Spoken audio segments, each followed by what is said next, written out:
It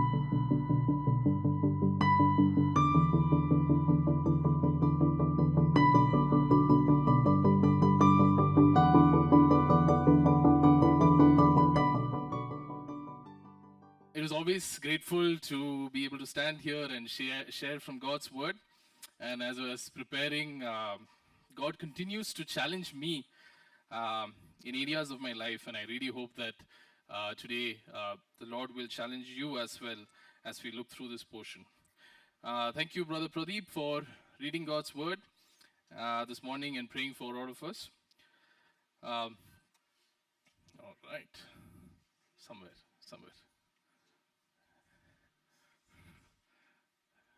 Okay. All right. Okay. All right. Let's pray for this. Yeah. All right. So, as always, a reminder: those who need pens or papers, please raise your hand, and Lavanya will hand them over to you. And as always, don't hoard these books at home. Yeah, get the books back every time you want to take notes. Taking notes is always helpful. We continue to touch upon these portions in our cell group meetings, and sometimes it's handy to just go back and read those notes. Yeah. So please take notes. And last week, one of my sons, Luke, he said that Uncle George put up great pictures on the slides, and I was able to remember, some of the things that he spoke about. So I made an attempt also putting some pictures. So kids, just pay attention and let me know what God is speaking to you today, this morning as well, right? And it'll probably come to you in a bit. Sorry. Okay, so we've been moving through this letter, learning on the grand theme of how we need to grow into a mature heavenly citizen. And now we're almost at chapter 3, almost towards the end of this book. And we look at the portion that talks about how we need to continue on in our pursuit of Christ with an untiring effort. We've seen Paul emphasizing to believers to have the right mindset. Now, what is that that he's talking about? We see in chapter 2, verse 2, he says, fulfill my joy, and by being like-minded, have the same love, being of one accord and of one mind. And in verse 5, he says, let this mind be in you, which was also in Christ Jesus. So he's encouraging the believers to have the same mind, unity of one mind, and that mind is of Christ Jesus. Paul laid out his mindset in pursuing this. Danu last week brought to us, and we look at Paul's priorities as he was focusing on pursuing Christ, to be found in Christ. We see that in chapter 3, verse 10. Three things. He focused on knowing God intimately, not the knowledge of God, but the aspect of knowing Him intimately, pursuing Him with a true passion. Secondly, we heard that he intended to experience the power of his resurrection, and Paul continues to draw from that power, the power that resurrected God. The same power lives in us, and through the Holy Spirit, Paul accessed it through his various ministries. Now, lastly, he talked about partnering in the gospel through the fellowship of his suffering. We see a man who in dire straits chose to respond in joy, right? Even as he's writing this letter, we are reminded several times that he's in a prison, right? And the attitude that he kind of portrays is a one of joy. So knowing that, there is this man called Paul who pursues God with so much of passion, with so much of focus and attention, you would think that, he's someone who probably has matured, who would be able to say that, he's someone who knows Christ to the most extent that one would. He's someone who can probably claim that the wisdom of God in entirety is upon him, because he's going ahead and teaching others. But what he says is, he says, I'm not there yet. This is where we'll pick up this week's portion. Let's look at verse 12. Verse 12 again, the first part, he says, not that I have attained or perfected. So he says, hold on. I might be someone you think that, has got it all figured out. My desire to pursue Christ, my wisdom and understanding that I have from him may look like I have reached a certain point of maturity, but he says, hold on. And this is Paul, right? We need to look back at who this person that we're talking about is, Paul, right? The author of all these letters, and who today, 2,000 years later, brings so much of wisdom to us. He says, I am not there yet. You see, there were people claiming that, claiming for salvation and salvation by works. And so Paul clarifies, and as we heard last week again, that if there is anyone who can claim to have achieved something because of his pedigree in the flesh, it should be him. That's what he should be claiming. But what he instead says is that all of those things that he, so to say, achieved through the law, all of with that passion and rigor that he had as a Jew, he counts it all as rubbish, right? We read through it today as well. He counts it all as rubbish in comparison to what? Comparison to the surpassing wealth of knowing Christ.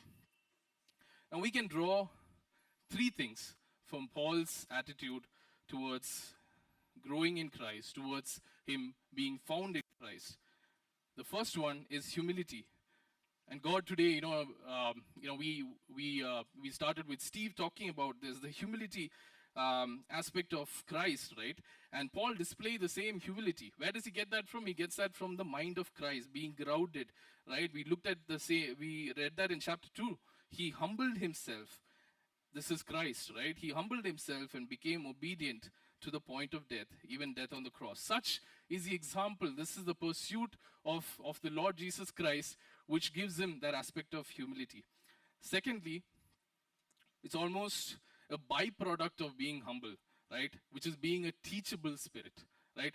Paul, like I said, we look at, these letters that he's written to churches. We look at, the pastoral letters that he wrote to Timothy. And you look and you glean so much of wealth in his wisdom. And you look at the fact that, a man who asked, for wisdom and, how God granted that. And this is someone who could boast in that. But yet, he does not, right? He portrays of being a teachable spirit at all times. Thirdly, and this is what will be the bridge to the portion we are going to look at this morning, the attitude of being dissatisfied. Now, dissatisfied is, so to say, a negative, word, but dissatisfied here, in a sense, means our satisfaction in the growing wealth of the knowledge and intimacy with the Lord Jesus Christ. How are we pursuing him, right? Are we dissatisfied? So Paul had this dissatisfaction in him, which kept pushing him to move forward. As I was looking through my life, this is probably something that's missing in my life. Probably that's missing in our lives as well. The zeal, the hunger, the thirst, right? Our daily routines, the hurriedness of, life in a city like Bangalore, right? Our dissatisfaction probably lies in things that are not of Christ. We are probably in the pursuit of all things except Christ. I think we would all agree that we live in that busyness of mind. And in that, we often just defocused. Our satisfaction lies in things that we pursue. And if you agree with me, let today be that day again of recalibration. Because, we are forgetful people. Every Sunday and Sunday we come and we have this beautiful time and we think and we pursue and have intimacy with God, and sometimes our week are just dull, right? And so if that is our attitude, we do not have that state of dissatisfaction, let today again be a day of recalibration. Here's an application question for us to ask ourselves. Do we have a state of dissatisfaction that pushes us to press on? Have we become dull and complacent? Have we become dull and complacent?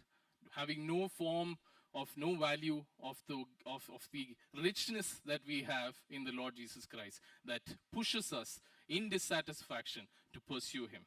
Have we become dull and complacent? All right, so what should we do in order to have a heart of being dissatisfied in our pursuit of knowing him? Paul says, run, right? Are we running today as Christians? Right? Paul says, run. In the second part of verse 12, and here's the first picture, just pay attention, kids. Yeah? In the first part of verse 12, we read, now that I have already attained, or I am already perfected. Sorry, in the second part, he says, but I press on that I may lay hold of what for which Christ Jesus has also laid hold of me. The Greek word for press on is dioko, which means to run, to pursue, right? That's where he gets that analogy. So Paul brings an analogy of a runner pursuing, of running a race. And I already gave Ajit that he's going to be a candidate today in a lot of things that I'll put because he's a runner, right? So Paul brings an analogy of a runner running towards a prize or goal. Paul, we will if you keep reading his letters, you will see Paul liked to reference athletes, right? And he uses that several times in his letters. Towards the end of his time, as Paul writes to Timothy, he says, I have fought the good fight, I have finished the race, I have kept the faith. Let's also understand why we need to run, right? Why do we take effort? We see that in the same verse as Paul says, I lay hold of what for which Christ Jesus has laid hold of me. What does that mean? Christ Jesus has laid a hold of me. Brothers and sisters, Christ has made us his own. Right? We are here today just because, this is a God who humbled himself. We had nothing to do with this God. We distanced ourselves from him. But yet, he came down from heaven and humbled himself and made us his own, so that we are transformed to his image. We simply pursue because he pursued us. In 1 John 4:19, we know it reads, we love him because he first loved us. It is as simple as that. That is the very simple truth that brings us to worship him every day of our life. Now, as Paul encourages the church to press on and have the perspective of a runner, he does not stop there, right? He goes on to give us 3 principles with which we have to run. And we are now at the meat of the passage. And before we get into these principles, he reiterates the mindset, right? We talked about the mindset in the beginning. He reiterates that mindset. Look at verse 13 and the first part. He says, brethren, I do not count myself to have apprehended. He reiterates that he's not understood in full, but one thing I do, one thing, a single-minded focus. And that is the mindset that he approaches his pursuit of Christ. A single-minded focus, like a runner whose single-minded focus is to reach where? The finish line, the end, and to win the race. Paul shows us that's the only way to run, to have a single-minded focus. Brothers and sisters, Christ has to take pole position in our life, in all things, not in in one of the things, but he has to take the pole position in our life, and he has to take the utmost priority in our life, the utmost focus, and there cannot be anything that removes him from that top position in our lives. The point is that to keep the main thing, if you understand what I mean, right? He is the main thing. And often that main thing gets carried away, right? We live in a world which is fighting for our focus, right? You would agree that we live in that world. It's fighting for our focus. Too many distractions. Too many things that that distracts us from the primary focus. If you have forgotten to turn off your cell phone, or turn it off on airplane mode, you'd probably have got 20 notifications from 9 to 10:20, right? And some of them could be ones that definitely take your eyes off Christ, right? It happened to me about 2 weeks back. I was sharing with someone. My boss happened to text me at 9:45, though I did not respond to him, and I responded to him later, and I said that I was in church. But it did take my mind off things for a bit, right? And it's just waiting for that one moment to be, taking us from our primary focus. If our mornings, right, I do not know how our mornings are, if we don't keep our mornings just pure focused on, finding intimacy with him in the morning, and we just, open our phones to, some reel, something, even a news that pops up, trust me, the mind takes us places. And it's so often for us to get back on track. And hence we lose the focus. Paul tells us he does one thing, not many, not one among many things, but one thing that he does is to focus. All right. Application question: where is our focus today? Right? Are we chasing after the wrong things? Are we allowing ourselves to be distracted?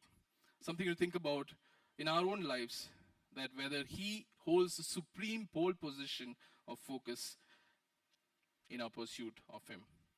Now let's get to the three principles that Paul outlines for us. Let's read verse 13 and 14 again. But one thing I do, he says, forgetting those things which are behind and reaching forward for those things which are ahead, I press towards the goal for the prize of the upward call of God in Christ Jesus. So what's the first principle? Forgetting your past. Now what is Paul trying to say here? Right? Is he trying to say that, we should not have any recollection of our past? Right? Is that even possible? Right? We have memory, we have a mind. It is almost impossible to erase that, right? And, in fact, it wouldn't be what Paul is talking about. It's because, our past is what holds things together, our past and our present. And right between that is the cross. The cross forms the balance.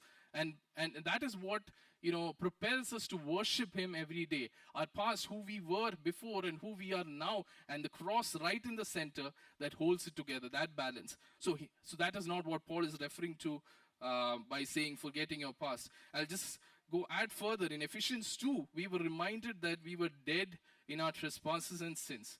We conducted ourselves to the lusts of flesh. We were strangers to the covenant of promise. We were without hope, without God. But in Christ, we were made alive. And the balance there is Christ. The parable of the debtor, Christ reminds us that those who love more is the one whose largest debt was forgotten. Right? So how is it that you can forget your debt? How is it that you can forget everything that you were before? You cannot. That's the memory that focuses us to worship him. So what is Paul really trying to say here? He's trying to say that he's referring to the danger of not accepting the forgiveness that we have received from Christ. We let the past failures, sins, and everything that pulls us down linger in our minds, taking away from the glory of the cross.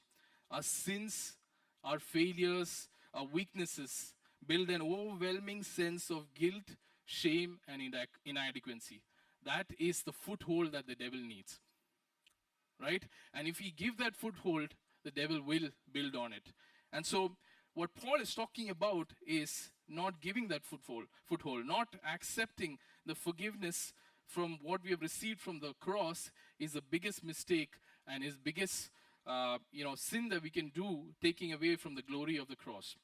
What outcomes do we see from that? How does that manifest for us sometimes, right? We see believers living in a sense of gloom. You see some people walking with such heavy laden shoulders, with all the pressures of the world on them. You see people's relationships broken because your focus is on everything of the past. I have talked. There are couples who still linger upon their past, talk about things that they've done before and after, and they keep lingering upon them, which becomes subject matter, and then it builds upon that. So you linger, and relationships broken. We often distance ourselves from others. When we brood over our sin, when we brood over our guilt and shame, we often distance ourselves from others. We would be in a state of service, right? That might be the outward projection. You might see people doing all sorts of things, even standing on the pulpit sometimes. But within the inside, we would have nothing to do. Internally, we would be completely of a different state. That's because we let our past take over our present. So Paul is saying, forget our past. Christ has liberated us. That's the truth. We dishonor the work accomplished on the cross if we linger in the guilt or disappointment of our past. Now, there may be some of you I don't know whether there are some of you who are seated here who are yet to come into a relationship with the Lord Jesus Christ. This is his invitation of love to you. Your past, your sins, God does not remember anymore because of the blood of Jesus Christ that we partook a while back, spilled on the cross for you, has wiped it clean. If you've been considering accepting the Lord Jesus Christ, and if this has been on your mind, now is the time. Now is the time. There might not be a tomorrow. Please reach out to one of us at GBF, and if you desire to commit your life to Christ. So what's the application question for us to think about? Do we let our past failures or successes hinder our progress by excessively lingering in the guilt or joy that it provides? Even the joy, right? The past here does not just refers to past. It could just refer to last week, right? The time that you failed, or the time that you found like this last week I enjoyed the presence of the Lord so much. But it doesn't stop there, right? Your last week of joy and success cannot determine your this week. Every week is a new week. Every day is a new day, right? So you do not linger in your past, is what Paul says. So the question is, are we stuck? Are we just stuck in our past? The second principle he emphasizes on is reaching forward or leaning forward. In other words, like a runner reaching forward with an intent to finish the race, reach his goal in front of him. What can we draw from this? There are two things that we should look at from this aspect, this attitude of leaning forward. One is just putting effort, right? Doing our part. You have to do your part in ensuring that you move forward in this race. Nobody's going to pick you up and move you forward. You have to do your part, right? Liju reminded us a few weeks back about working out our salvation. What are the three things that we can think about to work out our salvation? Do you guys remember that? Yeah? So stop whining, keep shining, and keep serving, right? And so we need to do our part. You cannot make progress without being intentional, doing our part while God has already done his. Secondly, we need to focus on our spiritual disciplines. You know, every athlete who decides to run a race does not just show up on the day of the race saying, I'm going to do this and I'm going to finish the race, right? He does not have a party last night, or he does not have heavy meals for dinner the previous day and say, I'm going to turn up the next morning and do my best. No, right? That is not what he does. Ask Ajit. Ajit's been doing, and I said, I will call upon Ajit because he's a runner. He's the only athlete that I know, I think, sitting around here. Ajit, you ask him, right? He goes through day in and day out of building endurance, building strength, building stamina, right? Without which you cannot go ahead and just run, right? In fact, you'll not be able to move beyond maybe a kilometer at max, right? You will stop. And so what are we supposed to do? We are supposed to be consistent in our Bible study, our quiet times. Now, I don't know, again, Liju brought about a sermon on quiet times. There was so much of excitement. How are we going to pursue a Monday? We saw him follow up, and there were some of us who kind of engaged in that. I do not know whether we have the same rigor, right? Maybe we do, maybe we don't. If you don't, keep at it, right? Be consistent in our quiet times, in our prayer, and in our fellowship with others. This will continue to sharpen us and strengthen our core. Strengthen our core, right, Ajit? Without strengthening our core, you cannot progress. All right. Okay, let's come to the third principle. Keeping our eyes on the finish line, right? The prize at the finish line should motivate us to strive forward. Now, there are two things that we can look at here. Scripture, in many places, highlights that there will be rewards and crowns for those that run the race well. One day, we will all stand in front of our Savior Lord and give account for our lives. 2 Corinthians 5 verse 10 reads, For we must all appear before the judgment seat of Christ, that each one may receive the things done in the body according to what he has done, whether good or bad. We will one day stand in front of our Lord, our Savior. And is he going to say, great job, right? You're pushed forward, and I see, here's the reward, here's the crown for you. Or he's going to say, oh boy, you did stumble a bit. You did struggle through this. I'm glad you made it here, right? But whatever that language is, you're going to have that conversation with the Lord Jesus Christ at the judgment seat. Paul was confident in 2 Timothy when he says, I have run the race, I have fought the fight, now awaits a crown of righteousness which the Lord Jesus Christ will award me on that day. Now, in Bangalore, we must agree that we live comfortable lives, right? With Swiggy at the palm of our hands, I could just go about how I've misused that quite a bit. Our jobs, we're pretty much comfortable. We make decent livings. We have good standard of living, right? And none of that is bad. And God will call us in different ways to run the race, even within your local church. It just depends upon what that pursuit looks like for you. But think about those who are in the front lines. Think about those that are facing persecution. They will truly be able to say, like Paul did, that for me to die is gain and live is Christ. We looked at that verse and said, "Oh Lord, how can I say that? That this probably just doesn't seem right with me." But you ask somebody who's experiencing persecution day in and day out, that verse would make more sense to him. He's looking to meet with the Lord Jesus Christ, where the Lord Jesus Christ will uphold the work that they have done for them. Christ Jesus is our ultimate prize. And that's what we need to look at. Secondly, this is the true prize that should motivate us. It is the presence of our Lord God in eternity. The intimacy we share with Him here will unfold in full extent as we see Him one day, right? Imagine being able to see Him in all of His glory. And wow, what a sight that would be, right? Can you even just kind of picture your mind to it? John gives us a description of that in Revelations as all the elders, everyone just bows down to this Lamb who's worthy, right? Can you even picture that moment? That should be what we need to pursue for. He is our ultimate prize. The question is, do we live with that attitude, with our eyes on the prize? So that's the three principles that Paul lays out to us to press on. Forgetting our past, reaching forward, and lastly, keeping our eye on the prize. Now, Paul closes out this, and we will conclude with this as well. Paul encourages the believers in verse 15. He says, "Therefore, let us, as many as are mature, have this mind." And he also reiterates this in verse 16, "To the degree we have attained, let us be of the same mind." Paul encourages the believers, those who are mature, progress, run, move forward, pursue Christ, and in that be of unity of mind, have one mind, be united. And he goes on to also say, "If anything you think otherwise, God will reveal this even to you." Now, Paul, in all his humility, again, what he's trying to say is, even if you have not really understood what I've said, even if you do not accept all of what I've just said, God, in His time, will reveal this to you. Now, if we were to define those in the context of the Philippian church and take out some implications for us, we could define this group, right? The group that Paul is talking about, saying, if you do not understand, if you do not accept what he's saying, in these categories. Here's the first one, right?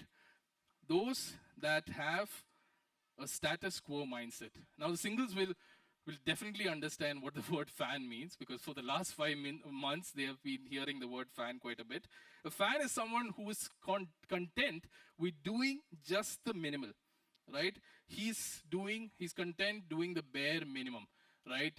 Just to be able to, and I had a discussion with Liju on this subject. He used the word churchy things, yeah? Doing the churchy things. What is the churchy things? To be able to just come to church, to be able to be seated here, come at 9:44, leave at 11:29, right? Have no fellowship. Even more, maybe you do things right, and praise God for you to come at 9:44 and not at 10. But you do more, right? What do you do more? You could be involved in the ministries that we have here. You could be doing other things, but it could be ritualistic. It could be from a state of just outward emotion without any internal transformation happening within you. So a fan mentality is the one that refuses to commit and surrender to God and make progress. You have not moved from a fan to a follower. And if you want to know more about it, talk to the singles. They've gone through several of fan and follower. The second is, and I don't think a lot of this exists today. Paul is also talking to those that have pride in their heart, right? In the earlier part of Philippians, he talks about those that preached against him, but yet preach Christ, and he said, "I will still rejoice." right? And so there were people who were prideful of whatever they understood and did not agree with Paul, right? We would not probably have many of them in our church, but let this also be something to think about as we continue to mature. We cannot be of an unteachable heart, right? God, even after months and years of you walking in the Lord, can always still continue to speak to you from the same scripture portion that you've looked at. That is the beauty of how the Bible works. So not be prideful, not be of a teachable heart. And if we are again, in a world where there are so-called media evangelists, right? And you open your Instagram, you will see bite-sized sermon messages, right, of several people that continue to influence you, right? So make sure that if any of them talk about the fact that they know everything about everything, this is the people that you need to stay away from, right? And thirdly, there is this group of people, right? As last week Danu spoke about, right? The Judaizers had come into the church and they were saying that you can do salvation and you need to do A, B, C, D, E things, right? And so today again, like I said, we have this barrage of media that teaches us different virtues. People with their own perspective talking about Christianity. Now, if it's not rooted in the Word, if it is not rooted with their own personal transformation and conviction, and if you in your discernment is not being able to see it, right, do not fall very to these traps, right? And how do we stay away? How do we stay away from being confused or easily swayed? How do we do that? By just growing stronger, developing your core. You need to study for yourself. You need to build yourself, or you need to pursue Christ more. Even have the discernment to think about somebody who stands here and talks, right? Question that, think about it, and go back to the Word and think about everything that is spoken. You need to have that mindset. And Paul is encouraging us to have that mindset. So here's what we'll conclude with. If there's two things that I have to just kind of, ask you to remember from this week's portion, it would be to be dissatisfied in our pursuit of knowing Christ. Do not just be content with where you are. Press on, move forward, strive forward, seek His wisdom, seek to know Him a little bit more every single day. And second is keep running. Stay on course. There will be times that we will fall, right? We will fall. But pick yourself up and get back on track, right? And if you see a brother stumbling and falling, pick him up and get him back on track. Because what is important is to keep running. All right, so what is this race? Is it a race that is like a sprint, a 100-meter dash, or is it something else? Yeah, it's more like a marathon, right? And you need to have build that endurance and strength and perseverance to be able to run through. You, on an average, would have about 75 years. In that, about 40, 45 years of true, recognition of, who you are. And in that, Paul encourages us to run and run with vigor. All of us are called to run, right? And is there a winner to this race? Right? No, are we all winners? We'll always be people who are winners. All we need to do is to press on and finish the race first. Yet there will be a first and second and third and probably many more. But what God expects us to do is to keep running and finish the race. Ajit would agree that he would have not won the marathon that he ran some time back. Right, Ajit? Yeah, but he still got a prize. He got a medal, right? So at the end of that race, in spite of him not being the winner and the victor, he still ended up receiving a prize. Here's what we're going to do as we end. I want you to close your eyes, and I want you to imagine you in a race. And I'm going to try this, and before we pray, I want you to close your eyes and imagine that you're in a race, you're in a marathon race, and I want you to take yourself through this journey of life, running this marathon. And here's what the picture that I will paint as you think through this, right? Imagine you're in a marathon race. All the runners are pacing alongside you, running towards the finish line, each determined to claim the coveted prize. Now you, despite your best efforts, you keep stumbling over obstacles along the way. And as you struggle to maintain your pace, you catch a glimpse of the tantalizing prize awaiting the victor. It's not just any prize. It is a giant, glittering trophy gleaming in the sunlight. This trophy represents the culmination of all your efforts, the reward for your perseverance and dedication. But here's the twist: as you run, you find yourself weighed down by a backpack filled with rocks. These rocks symbolize your past mistakes, your failures, and even your successes, things that threaten to slow you down and hinder your progress. However, instead of letting the weight of your past drag you down, you make a bold decision. With a determined grin, you unzip the backpack, fling the rocks aside one by one, and as the burden lifts, you feel a newfound sense of freedom and lightness. With renewed vigor, you now press on, your eyes fixed on the prize ahead, dodging obstacles, sidestepping distractions, and keeping your focus unwaveringly on the finish line. And as you cross the threshold, breathless but victorious, you realize that the real prize isn't the trophy. It is the deep, intimate relationship you forged with Christ along the way. Let's pray.